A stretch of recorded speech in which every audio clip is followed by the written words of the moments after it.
le monde, c'est cool. Alors écoutez, moi Strasbourg, c'est une histoire un peu particulière. La dernière fois que je suis venu là, c'était il y a 13 ans. Pour manger, avant de faire des films, je me suis dit, tiens, je vais travailler sur les plateaux. Je travaillais sur un petit film qui s'appelle Sherlock Holmes 2. Voilà, qui a été tourné en partie chez vous, pour une scène qu'ils ont coupée.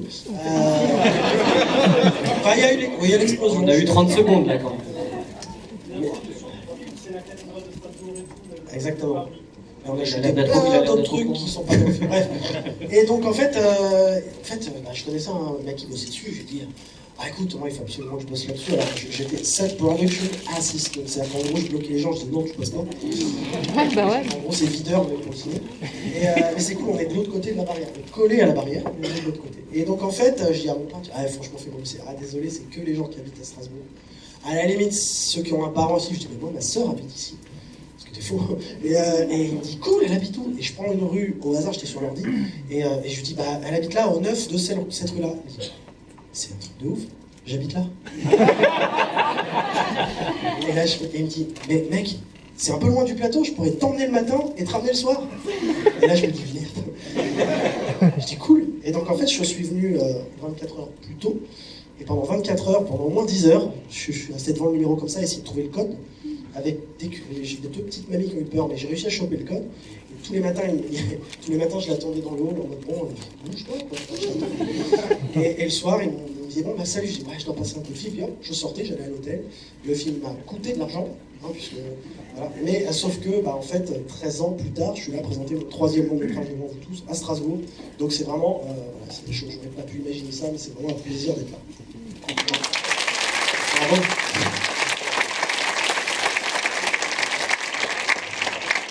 Moralité, n'hésitez pas à filouter pour réussir dans le cinéma. Mathieu, tu veux peut-être nous dire un petit mot pour introduire le film et on reviendra de toute façon après la projection pour un question-réponse. Super. Alors, bon, je vais faire vite. C'est un film qui n'est pas vraiment pour les claustrophobes. Mais ça va. C'est un film qui est ancré en France, qui raconte quelque chose de la France. On a fait beaucoup de documentation, mais c'est aussi un film qui fout un peu les chapeaux et qui assume d'aller à fond. On n'a pas que le dos de la cuillère. Voilà. Je ne vais pas en dire plus, moi je ne vais pas spoiler, mais voilà, on en parlera après. J'espère que ça va vous plaire.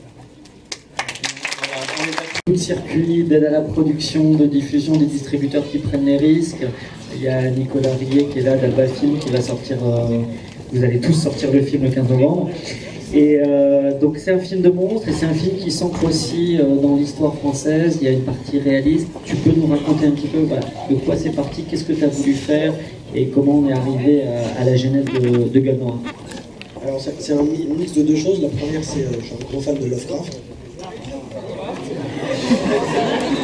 Ah bon, ça s'est vu. Et je voulais ancrer une histoire vraiment Lovecraftienne, mais avec le professeur total, dans un côté français, ce qui ne va pas forcément ensemble. Et il faut le justifier en fait, et pour le justifier, ben, tout de suite on se dit ok, une civilisation, ok, on va pas faire des archéologues, parce qu'on va beaucoup carrément de ce qui se fait déjà, et c'est pas forcément que français. Et très vite, je me suis dit, tiens, un mineur de fond, pas mal quand même, parce que ça creuse pas mal, ça peut justifier d'aller au fond, et tout de suite, il y a un côté film de groupe qui s'installe avec des références qui vont du western au film de guerre, ce genre de trucs-là. Et en fait, tout ça, ça fait un mélange que je trouvais plutôt cohérent sur le papier, mais qui pouvait permettre en tout cas de glisser petit à petit dans ce que vous avez vu. Enfin, c'est bon. Je peux continuer si vous voulez. Non, mais c'est une bonne introduction. Il y a des œuvres de Lovecraft qui t'ont inspiré particulièrement? Alors, j'ai entendu qu'il y avait des fans. Alors, ça vous fait penser à quoi de Lovecraft? Ah, c'est des faux fans, en fait. Alors, les faux fans. Oui. Toulouse, t'as dit que Toulouse? Non, mais en termes de bouquins, évidemment, Les Montagnes hallucinées. Un autre qui s'appelle Dans l'abîme du temps, qui est assez incroyable. C'est un peu le revers de la médaille. Les Montagnes hallucinées, c'est à la montagne, c'est dans la neige. Et Dans l'abîme du temps, c'est en Australie, quelque chose de très chaud. Mais ça se rejoint sur plein de thèmes. On est sur un scientifique, à chaque fois, qui va découvrir des ruines qui vont, en fait, abriter des choses pas cool. Donc voilà, c'est un peu les deux œuvres majeur, et après ça va piocher dans l'appel de Cthulhu, dans plein d'autres choses. Mais voilà, c'est vraiment sur ces deux œuvres-là. Donc voilà, ceux qui ont envie de découvrir, bah, lancez-vous parce que c'est vraiment très bien. Ouais, donc il y a ce fantastique oriental là aussi. Moi, on en parlait tout à l'heure là. Il y a un moment donné, il y a ce site dans la mine qui en fait est une église troglodyte en décor. C'est vrai que je te disais que moi ça m'avait fait penser à Petra parce que j'ai vu des endroits à Petra où en fait quand tu passes par derrière, bon, déjà tout le site et ça raconte un peu quand même. Ouais. Ça raconte un peu de vacances à Petra. Ouais, non mais c'est vrai que il y a la démesure, mais t'as ce truc aussi, ouais, qui revient pas mal chez Lovecraft, quoi, où t'as les grimoires, t'as ce monde orientalisant et ça t'a inspiré. Et comment t'as trouvé ce site qui est complètement incroyable, qui est dans la mine, mais en fait, tu peux nous dire un peu d'où ça vient, ça? Alors en fait, ce lieu qui est à 1 heure, c'est à 1 heure, je crois, d'Angoulême, c'est ça. C'est assez incroyable. Alors là, pour le coup, il y a un vrai geste de production, de producteur, parce qu'en fait, on est assez tard dans la prépa. On a envie d'élargir un petit peu la fin du film et lui donner une dimension Lovecraftienne pour le coup, mais pas vraiment de thunes. Et surtout quand vous arrivez vers la fin de la prépa, il n'y a plus de thunes du tout. Et c'est là où en fait on dit bon, c'est vrai qu'il faut élargir. Et Thomas notamment était là en train de dire oui, on sait, il faut trouver un lieu. Et je crois que c'est Spada, c'est celui qui a designé, qui a fabriqué. Spadaccini. Spadaccini, qui a fabriqué la petite bête. Il nous dit ah, j'ai un super lieu, mais c'est trop loin, hein, mais c'est ça qu'il vous faudrait. Effectivement, c'était un peu loin pour délocaliser toute l'équipe, vu le budget du film et vu le moment où on en était de la prépa du film. Et donc, en fait, on a cherché un équivalent. On n'a jamais trouvé jusqu'à ce que Thomas nous dise bon, bah, on va faire un geste, c'est qu'on n'a pas la thune, mais on va y aller quand même. C'est-à-dire qu'en fait, à ce stade-là, normalement, un producteur fait l'inverse, il faut couper. Eux, ils ont dit non, on va rajouter. Du coup, on se retrouve avec cette scène qui, pour moi, est vraiment importante dans le sens où elle ancre le film dans une démesure. On n'en a qu'un aperçu, mais ça permet aussi de dire voilà, en fait, là-dessous, il y avait peut-être toute une ville comme ça. Il faudra avoir le 2. Est-ce que quelqu'un dans le public veut lancer une première question? Ouais, on va vous passer des micros, il y en a un devant l'autre, deuxième, au rang derrière d'abord. Tu peux relever la main? Ouais. Le rang de derrière et après... c'est toi qui choisis les gens en plus. Non, c'est vrai, mais c'est mon cousin. Il le sait pas. D'apprendre. Bonsoir. Alors, j'ai un petit problème. En 1856, donc le film sur 1856, on est bien d'accord, la créature erre dans ces tunnels. Ouais. Comment se fait-il qu'elles sont enfermées en 1956? Vous pensez pas que ça va être la première question? Alors on va changer, c'était devant finalement. Non, c'est très bien. Non, mais parce que je l'avais prévu quand même, je l'ai écrit le scénario, donc je sais. Alors effectivement, peut-être que c'est pas la même. Peut-être que c'est expliqué dans le film, peut-être qu'il faut lire tout ce qu'il y a sur les murs. Il y a une mythologie expliquée en 1800, sur la partie 1856. Tu remarqueras un truc, je vais pas en dire plus, mais dans tous les cadavres, il n'y a pas le pénitent. J'ai toute une histoire écrite sur pourquoi ils se retrouvent enfermés, pourquoi il y a ce truc-là dans la main, notre ami, qui lui, par contre, est le mec du début, le chef du début. Voilà. Donc, ça ne répond pas à ta question et ça fait très... Ouais, il a dit ça comme ça pour se démerder. J'ai vraiment, dans un coin, parce que ça a été la première question de ce monsieur-là. Le producteur. Voilà. Et il a dit, ouais, par contre, t'es gentil. Je dis, écoute, il se passe 100 ans, et j'ai écrit un truc, je vais te le faire lire. Tu l'as pas lu. Mais laisse ton adresse email à la fin, je te l'envoie si tu veux. Mais non, en fait, c'était... Non, mais plus sérieusement, ça fait partie des espèces de choses... C'est bien que tu l'as remarqué. Où en fait, quand on découvre le film, si on se dit comme ça, il y a une incohérence. C'est pour ça que j'ai voulu que dès que le tombeau s'ouvre, tu vois bien que non seulement il est endormi, mais qu'il est recouvert, qu'il a été enveloppé, donc tu sais que de toute façon, je l'aurais mis tout nu comme ça dedans, tu te dirais, bah c'est pas logique, il a été enfermé. Là, tu sais qu'il y a toute une procession qui est à moitié expliquée sur les murs. Il faut faire pause, du coup, il faut acheter le Blu-ray. Mais du coup, voilà, ça peut paraître peut-être comme un souci, mais en tout cas, c'est vraiment, ça a été vraiment écrit. Et, je t'invite à aller voir le film en salle, encore. Et être comme ça au moment où... Alors, il y a une longue séquence quand même où ils discutent à expliquer toute leur vie. Voilà. Non mais voilà, sincèrement c'est expliqué. J'ai presque envie d'expliquer là, mais je le ferai pas. Mais merci, je retiendrai que tu as été le premier à dire ça. Bonsoir. Bonsoir. Déjà, félicitations. Forcément, voilà. J'avais une question par rapport à l'inspiration du film. Est-ce que vous avez été inspiré par d'autres œuvres? Et moi, je pense notamment à The Descent. J'ai retrouvé des petits plans qui faisaient beaucoup penser à ça. Ou aussi avec l'appareil photo, au moment où le monstre arrive, et à chaque photo, le monstre approche. Ça m'a beaucoup fait penser aussi à Doctor Who avec les anges. Je sais pas si vous avez été inspiré. Mais... Alors, Mama. T'as cette scène dans Mama avec l'appareil photo. Différente, mais un peu comme ça. Donc, Doctor Who, je connais l'épisode, il est monstrueux. C'est pas l'inspiration pour ça, c'est vraiment une scène de Mama, qui est un film que j'aime beaucoup.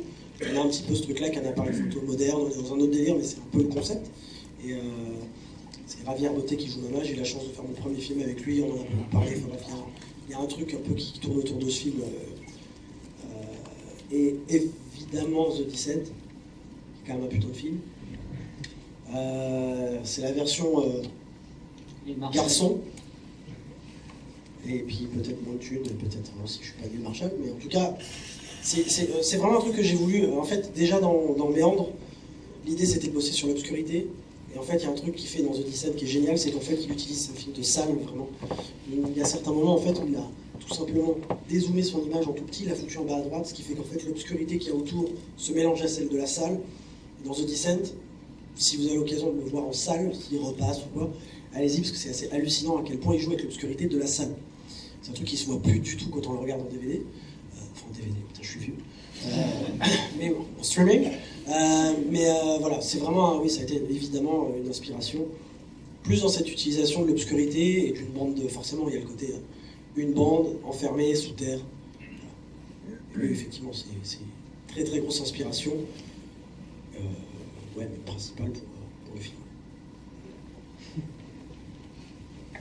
Il y a une question là. On est tous balèzes hein, quand même. On ne peut pas poser une question con, une histoire de con. Et du coup, elle a intérêt à déchirer la question. Vous avez déjà en partie répondu, mais je vais quand même la poser au cas où. La partie 19e siècle est vraiment très très belle en termes d'ambiance, en termes de lumière, etc. Est-ce qu'à un moment donné, vous aviez eu l'envie ou la volonté de développer plus cette partie, ou d'en faire même un film à part entière? Il va être content, Michael, si je dis ça. On a eu la même remarque au Fantastic Fest, c'est cool. Effectivement, alors en fait, cette intro, elle avait plusieurs buts. Le premier, c'était d'ancrer le film dans du genre. Pour que tout de suite, on se dise, ok, on va se taper un long moment d'explication, d'intégration des personnages, etc. Mais on sait quand même qu'il y a un truc chelou qui était là. Surtout, elle devait poser une ambiance sur le groupe. En fait, Roland arrête pas de dire, oui, tu vois, on est tous la même couleur. En fait, ils veulent tous s'entretuer. C'est pas un vrai groupe.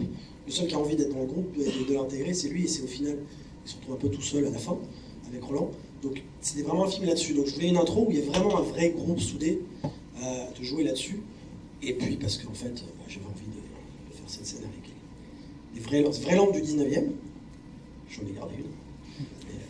Mais ouais, mais non, c'était une anecdote là-dessus. Quand on est arrivé pour tourner, on n'avait que une journée pour faire toute cette intro.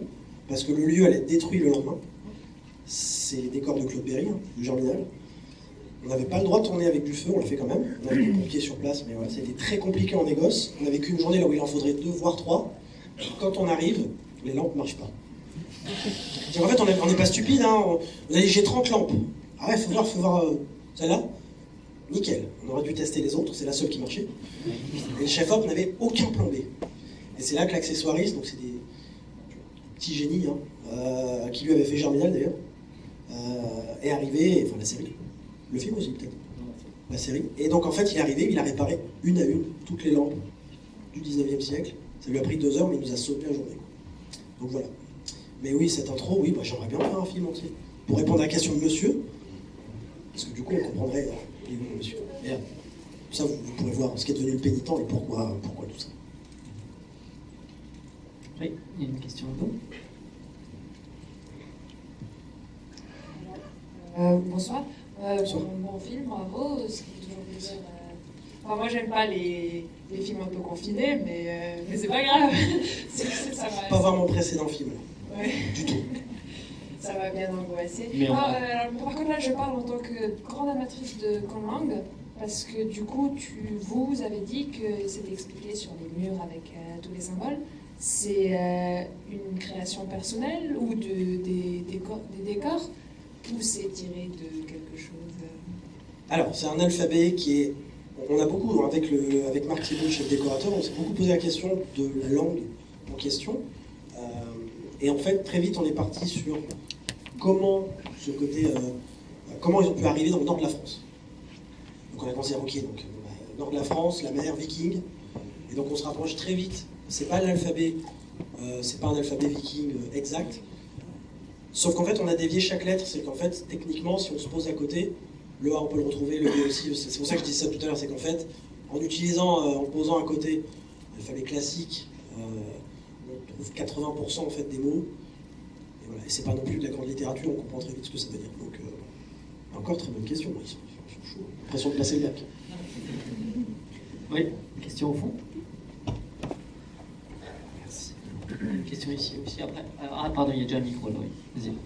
Bonsoir, déjà merci pour le film et félicitations pour l'avoir sorti. Vous avez évoqué le concept des films à voir en salle et je pense que celui-là, très clairement, c'est un exemple. Surtout avec le travail des lumières, avec les lampes, etc. Et je veux justement vous demander sur ce premier aspect, comment techniquement vous avez fait, quel matériel vous avez utilisé pour filmer ce genre de scène avec un rendu aussi réaliste. Là, on a vraiment l'impression que les lampes font la lumière des images, alors que voilà, il y a toujours des subterfuges, mais on le ressent vraiment comme ça, alors qu'en plus il y a des passages où c'est vraiment très exigu, c'est souvent la caméra épaule, il y a un truc un peu d'impression. Ça, c'est ma question pour le réal. Et ma question pour le producteur, c'est comment on vend aux financeurs un film à 90% dans des grottes, avec un arabe qui se fait bisuter tout le long, et des gens qui sont éviscérés. Je dois pouvoir répondre aussi, je crois, du coup.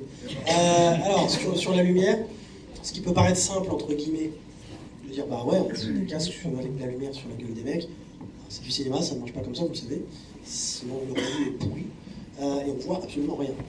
Donc le concept, ça a été déjà en prépa, on a essayé de trouver, alors c'est déjà le problème, c'est que je retravaille avec ce chef-op complètement fou que j'adore, du quartier, qui sur Méandre m'avait dit, on va tout éclairer qu'avec son bracelet. Et là, il m'a dit, on va tout éclairer qu'avec leur casque. Ça devient compliqué parce qu'en fait, ça veut dire plusieurs choses. La première, c'est qu'on ne peut pas se retourner. On ne sait pas ce que ça va rendre. Ça change tout le temps. C'était un peu les chefs-op du film aussi. C'est-à-dire qu'en fait, Alain leur demandait tout le temps un truc que les comédiens n'aiment pas trop, mais sauf que là, c'est différent. Qui dirige la lumière, de dire, tu peux te mettre un peu plus par là. Et moi, je disais, non, je les laisse jouer. Oui, mais ce que je veux dire, ça se passait bien au final, parce que ce qu'il voulait dire, c'était que ils peuvent faire ce qu'ils veulent, mais que s'ils sont là, ils sont plus mis en valeur, ou alors il va taper sur le mur, il va renvoyer la lumière. Je pense que c'était, bon, tu vas en parler, hein, mais je pense que c'était assez agréable de pouvoir très vite être acteur de la lumière, sachant que c'était un atout de jeu. C'était pas juste pour dire tu m'aides, c'est cool. Après, il faut savoir que les lampes ont été designées spécialement pour le film. Ça a été un énorme travail de test, parce qu'en fait, elles ont plusieurs modes, on peut les dimmer à distance. Et les 7 lampes, parce qu'on en avait 7 en même temps, étaient toutes, on pouvait les commander sur un iPad. Et ça veut dire qu'en fait, pendant qu'on a une scène de Amir qui regarde Roland et qui lui dit il faut qu'on l'arrête. Il y a un gars derrière son iPad qui est comme ça. Parce qu'en fait, il dit attends, Amir le regarde, c'est bon, il le regarde plus. Là, attends, je remonte un peu. Et en fait, c'était vraiment ça.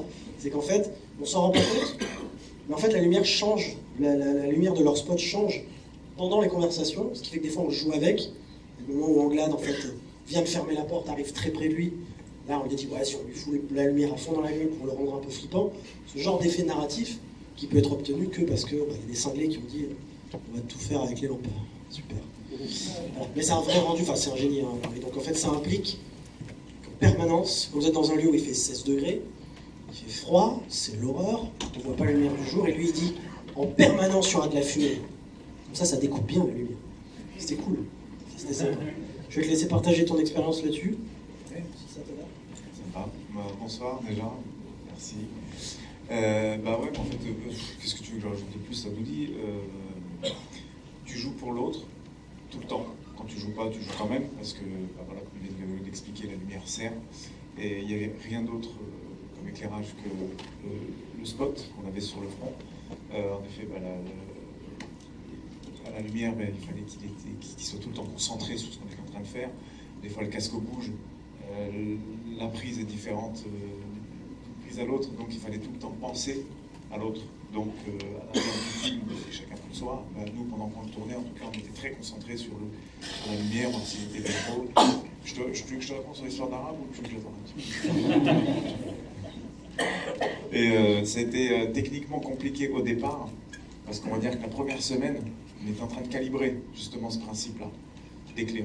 Tout le temps en train de nous rappeler, fais gaffe, viens voir. Donc il nous faisait, Mathieu nous montrait au combo à l'écran, tiens, regarde ce que ça donne. Et maintenant, quand tu l'éclaires, regarde ce que ça donne, pour avoir la notion, la compréhension de ce qu'on est en train de faire. Et après, instinctivement, s'éclairer. Soit on jouait avec les reflets sur le mur, soit on avait tendance tout le temps à se regarder. Mais c'était pas plus mal. Ou alors s'éclairer surtout voilà, au niveau du plexus pour pas que ce soit trop éclaté. Mais dans tous les cas, ça donnait bien. L'histoire de la fumée, qui était une contrainte au départ, a amené quelque chose d'intéressant parce que ça atténue un petit peu ce côté flash. Ou alors, même si on était éclairé vraiment dans le visage, on en jouait. C'était pas plus mal. Un arabe qui parle bien.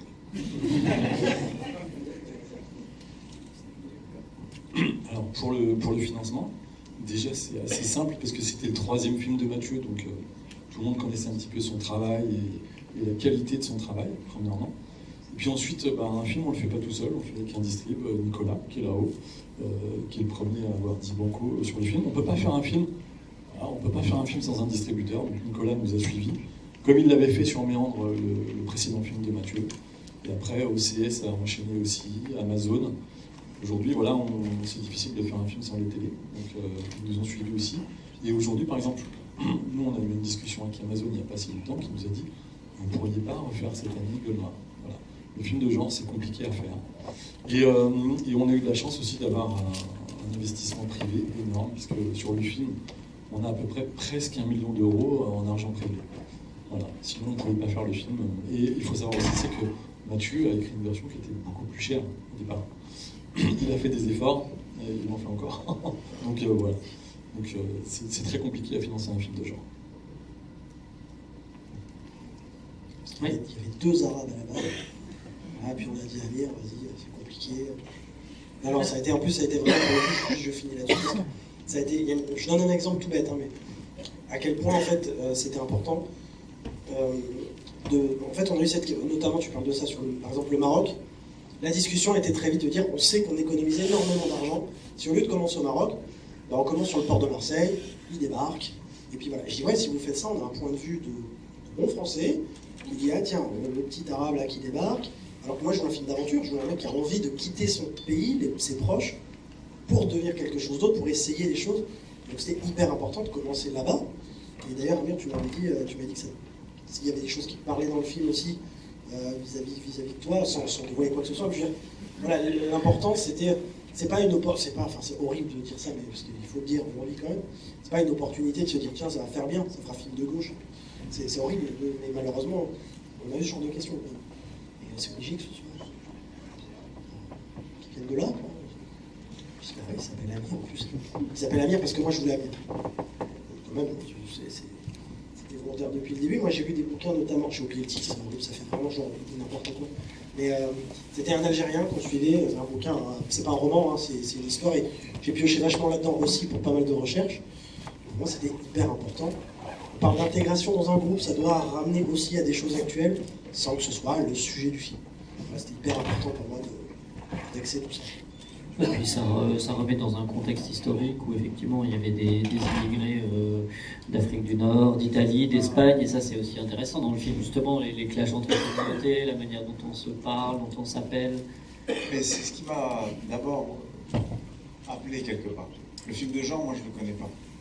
Donc quand Mathieu me contacte, on prend par l'intermédiaire de Thomas, il avait vu La Révolution. Le personnage de Joseph, le médecin. On fait un rendez-vous, on en discute, et il me plonge pas tout de suite la tête dans le côté film de genre.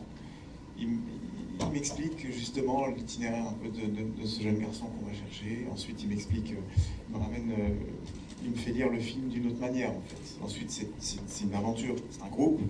Ensuite, ça devient une aventure, et ensuite, on bascule dans le genre. Le genre, j'avais pas trop de références. Ce que je savais, c'est que ce qu'il voulait, c'était que ça allait être un film très physique. Très physique. que le décor allait être très physique. Et c'est ce qui m'a plu. Et ensuite, au fur et à mesure des références qui m'ont été données, des choses à lire, à regarder, j'ai commencé un peu à découvrir ce milieu. Mais je l'ai découvert en tournant le film. Mais en effet, dans les années 50, c'était pour le Maroc, on était encore sous protectorat, donc énormément de personnes venaient travailler dans les mines de charbon dans le nord de la France. J'en ai chez moi, enfin d'autres générations on va dire, ils sont venus travailler, et du coup c'était quand même un petit clin d'œil pour moi, forcément. On tourne un film parce que c'est mon métier, ensuite parce que ça m'intéresse, parce qu'ensuite son univers m'intéresse, et ensuite on y rajoute quelque chose. Mais c'est vrai qu'au début, pendant une semaine ou deux, je ne lui parlais que de ça, ça me fait plaisir. Et puis surtout qu'on finit le film avec le Maroc, qui d'ailleurs, au passage, le village où on a tourné a été rasé aujourd'hui. Les gens que vous voyez, ouais, les gens que vous voyez là sur la ligne avec moi, qui sont en codés, il y en a qui sont morts aujourd'hui, ces gens-là. Quand j'ai reçu la vidéo, ça m'a... J'étais très content, pour vous répondre, encore plus content que ce film puisse sortir, parce que c'est un hommage. C'est marrant parce que en fait, on est vraiment très captivé dès le départ là, quand tu rentres dans la voiture et puis tu discutes avec lui, il t'explique ouais, on peut aller en France un peu chercher des cailloux, etc., du charbon, et que après on voit cette scène où vous êtes tamponné, cette scène est d'une violence, quoi, tu vois, il y a un côté, et on voit tout l'espoir qu'il y a pour tu vois, des personnes qui se disent que la France c'est l'Eldorado, et c'est extrêmement contemporain, on voit ça avec les migrants, quoi, avec voilà, cette espèce d'illusion aussi de croire que ça va être mieux ici, qu'en fait finalement pour beaucoup ça ne l'est pas, quoi. Parce qu'on leur raconte ça. Sans faire de parallèle, parce qu'on pourrait... Mais c'est parce qu'on leur raconte ça. Et pourquoi est-ce qu'on leur raconte ça? C'est qu'on a besoin de leur vendre quelque chose, au final.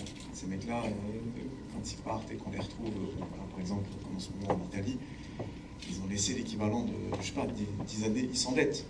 Ils vont récupérer le bijou tel, machin, lui doit 1000, lui doit 3000, puis voilà, ça leur coûte 5, 10, 15 000 euros de plus, parce qu'on leur a raconté que t'inquiète pas, dès que tu vas arriver, tu vas trébucher sur des... Enfin, mais il y a un CDI par terre avec un stylo, et puis ça y est, tu vas pouvoir commencer. On leur raconte ça aussi. Et je pense qu'à cette époque-là, c'était d'autant plus vrai que je suis le fruit de ce genre de bobard. Donc après, bon, la réalité fait que, pardon, c'est le travail. Donc c'est bien que le film raconte aussi ça, parce que le mec, il arrive, il n'est pas en train de... C'est le travail. Il met la tête dedans tout de suite, et il va avoir... Il lui arrive ce qui lui arrive, mais ouais, c'est le destin de ce mec-là. Ce qui m'a touché, c'est le destin de ce gars-là, à qui on a raconté, et le mec dans la voiture, on lui a raconté autre chose, et au final, c'est lui qui a été sauvé parce qu'il n'est pas parti. C'est lui qui s'en sort, au final, parce qu'il est resté. C'est trop beau, ça. Ouais, et alors, le mieux, en fait, c'est que l'espèce d'enfoiré qui les recrute, déjà, c'est une scène qui a vraiment existé, enfin, c'était comme ça qu'il recrutait, surtout autour de Ouarzazate, où on a tourné. C'est un personnage qui est basé sur Félix Mora, basé de loin, mais qui est un Français qui existait, qui a recruté énormément de Marocains dans les années 50 et 60.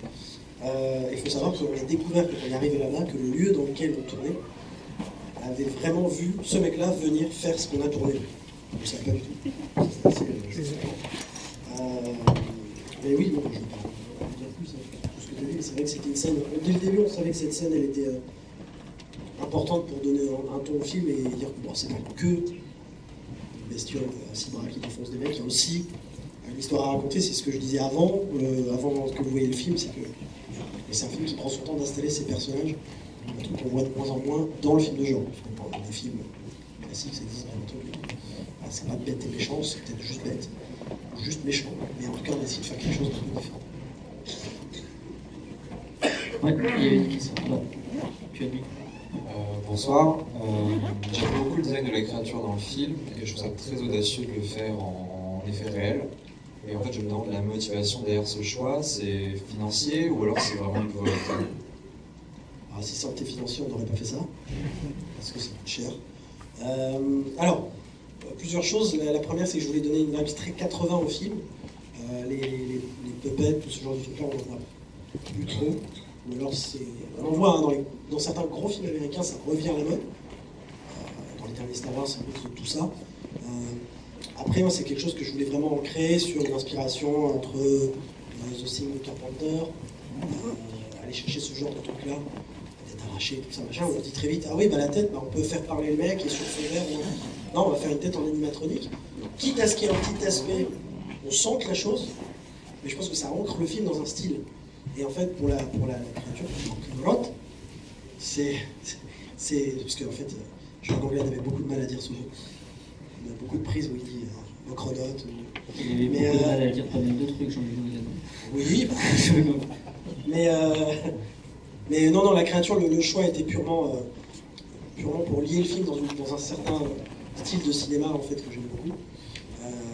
Et c'est loin d'être simple parce qu'en fait, quand vous dites à Jean-Christophe Sconalgini, qui pourtant a fait énormément de choses dans ce genre de cinéma, bah, en France, des créatures de 2,50 m de haut, en plus, elle devait faire 2 mètres, il arrive, je me suis trompé.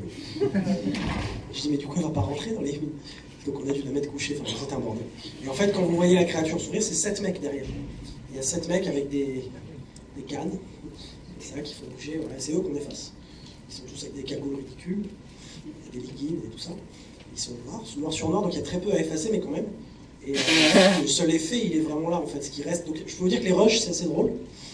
Ça fait pas peur, mais c'est limite comique. Mais du coup, faut pouvoir se projeter quand même. Mais c'était vraiment une volonté de rester que là-dessus. On aurait pu rajouter plein de trucs en VFX dessus, on aurait pu. Pas en termes de budget, mais dans la logique de la construction même de cette créature. Et l'idée, c'était vraiment d'être sur quelque chose, pour le coup, la tête arrachée, tous ces trucs-là. On s'est bien marré. Il reste un effet organique là. Et du coup, il y a Spadaccini. Et alors, qu'est-ce que lui a fait? Mais parce qu'il y a aussi un créateur japonais qui a travaillé sur cette créature. Oui, alors Keizuke Yoneyama, il faut que j'inverse. Je l'ai écrit tout à l'heure. Le film, le générique, on peut encore, ça va. C'est toujours. Je voulais vraiment. Alors, c'est très simple en fait, dans le design de créature, si on ne veut pas tomber dans quelque chose de déjà vu, entre guillemets, il faut aller chercher des inspirations un peu ailleurs. Le cinéma espagnol, par exemple, fait des créatures incroyables. Avec, je parle de une citation par exemple. Del Toro, par exemple, c'est forcément un exemple qui vient tout de suite en tête, qui a son style. Donc moi, je voulais m'orienter vers quelque chose de différent. J'ai cherché beaucoup de choses, je suis tombé sur ce créateur-sculpteur japonais qui en fait aime beaucoup Lovecraft et avait fait un Cthulhu qui était incroyable, très différent, tu le vois, très différent de ce qu'on a comme cliché, très organique, très fin, très bizarre. Et donc en fait il a fait une créature qui s'appelle le Neo Paranoise, sur lequel est basé notre ami, qui est quasiment à 80%, on a repris le design. En fait il a dit à moi franchement le scénario m'intéresse, je rêve de voir ce truc là qui est une sculpture grande comme ça, animée en taille réelle, donc allons-y. Du coup en fait il nous a donné son accord pour... Et en fait c'est différent du coup pour Jean-Christophe Sconalgini de se retrouver avec un design qu'il faut respecter. C'est très différent parce qu'en fait on peut pas se dire oh, ça me gaffe, ça marche pas bien, on enlève 2 bras. C'est un peu... voilà. Donc en fait il s'est retrouvé avec un vrai défi et voilà, du coup c'est comme ça qu'on a créé notre ami Mocrodote. Je crois qu'il y avait encore une question et ben écoute, tu vas avoir la dernière question. Alors concentre-toi. J'allais juste te poser une question sur le design des créatures d'inspiration, donc j'ai un peu plus ma réponse. Mais alors une autre question, vous avez cité quelques écrits de Lovecraft comme inspiration, mais est-ce qu'il n'y aurait pas aussi une petite référence à tout simplement le neo-JDR parce que le déroulé du film me fait vraiment penser à une partie de JDR entre potes avec plusieurs archétypes et différents actes. Alors c'est marrant parce qu'on m'a dit ça au Fantastic Fest. Du coup j'ai dit non.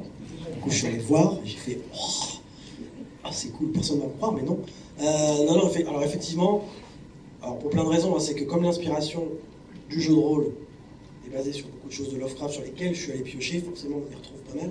Et il y a d'ailleurs aussi un mec m'a contacté en me disant regarde, c'est incroyable, il y a une histoire qui a été pas écrite par Lovecraft mais par Lovecraft. Ce qui est génial, c'est que c'est les premiers à avoir fait autour de Lovecraft, il y a un univers étendu à la Star Wars. Ce qui est assez dingue, c'est qu'en fait les gens ont étendu l'univers de Lovecraft en restant cohérent. Donc il y a des nouveaux grands anciens qui apparaissent au fur et à mesure dans des écrits de gens très respectés.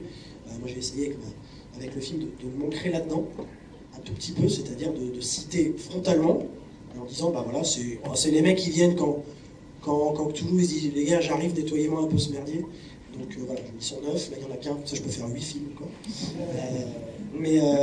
Donc oui, en fait, il y a un mec qui m'a dit, ouais, il y a même une histoire de mineur. Un mec a écrit une histoire de mineur de fond, qui trouve, alors pas ça exactement, mais qui trouve des choses liées à Lovecraft, qui trouve, je sais plus ce que c'est exactement, mais donc j'ai juste vu la couverture, hein, je peux aller lire le truc, j'évite, parce que sinon on va me dire, tu vas tout pomper, salaud. Mais non, du coup, forcément, je suis très content quand je vois que l'idée que je me suis permis d'avoir de dire, bah, je vais mélanger ces deux univers, évidemment, elle a été déjà prise par plein de gens, et tant mieux. Donc voilà.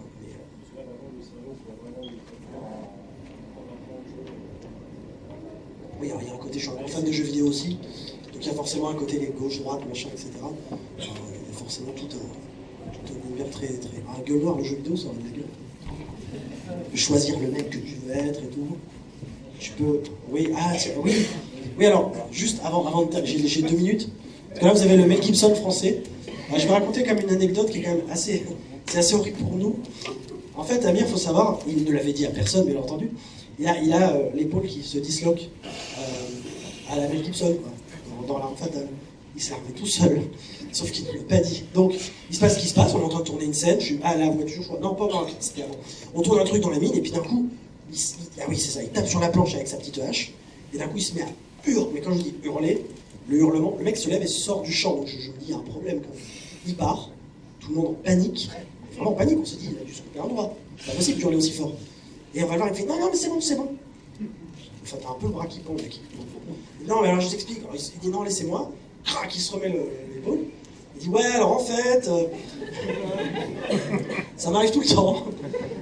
Mais je sais quoi faire maintenant, parce qu'en fait, au lieu d'aller à l'hôpital, j'ai demandé qu'on m'explique comment le remettre. Tu me dis si je dis n'importe quoi. Et donc, du coup, je me le fais tout seul, ne vous inquiétez pas si ça arrive une autre fois. Bon, bien sûr, ça arrive encore. Cette fois, on flippe un peu moins. On se dit, ouah, quand même, le mec, c'est chaud, quoi. Et puis, crac, il se remet l'épaule. Puis, une 3e fois, une semaine après. Tout le monde, non, mais ouais, bah, vas-y, Amir, t'es relou.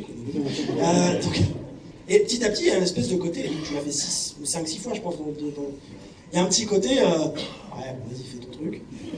Et donc, on arrive au Maroc. Et au Maroc, il faut savoir que toute l'équipe, à 80%, c'est une autre équipe, c'est l'équipe marocaine. Et le comédien avec qui il joue dans la voiture n'est pas au courant non plus. Et donc, il faut savoir qu'Amir monte dans la voiture, quand il fait yalla, hop, Amir monte dedans et crac, il se déboîte l'épaule. Et nous, on bouge pas. On est là, on prend nos portables. Et là, on fait OK. Et là, on voit le comédien qui est avec lui qui dit, c'est quoi ces bâtards? Ils en ont rien à foutre. Et donc lui, là, il fait, non, mais t'inquiète, mais non, mais ils souffrent, faites quelque chose. L'équipe marocaine, ça quinte un peu, et nous, toute l'équipe française, on... Et là, il se remet l'épaule, et on lui explique, et il éclate de rire. Il a éclaté de rire. Il a dit, mais non, pas du tout. Mais au contraire, c'est qu'on a tellement l'habitude. Et d'ailleurs, tu nous avais dit de te laisser un peu tranquille pour gérer la douleur. Mais donc voilà, le Mel Gibson français, il est là. Si on touche, c'est pire. En fait, c'est ça, j'oublierai jamais le film. Parce que je l'ai tourné, mais j'oublierai jamais le film avec ces histoires d'épaule. Tu vas faire une démo? Ouais. En fait, je peux la remettre, mais je peux pas la sortir. En fait, tu commences à étudier le truc et tout. Je devrais pas le dire parce qu'il y a des gens qui sont là, que je vais pas nommer, avec qui je tourne en ce moment. Et s'ils vont m'annoncer que j'ai des problèmes d'épaule, donc parce que là, c'était vraiment un truc d'action. Moi, je l'oublierai jamais avec ces trucs-là. Mais moi, il avait bugué sur là. Et donc, Amir découvre le décor du tunnel où il doit remonter à main nue. Le matin même, il doit le faire en disant « Ah, mais il n'y a pas d'accroche, en fait ?» Non, il y en a 2, 3, amuse-toi. Et donc, en fait, je pense que tu galères vraiment, en fait. Voilà. Acte en studio. Dans le jeu, je sais pas si ça pourra être traité comme exporté. Non, mais version papier. Version papier. Voilà, ouais. C'est ça. Faut que tu fasses un dé de 20, là, on voit ce que tu fais. Si tu fais plus de 15, ça va. Tu te remets l'épaule. Bon, je crois qu'on peut remercier chaleureusement Mathieu, Amir.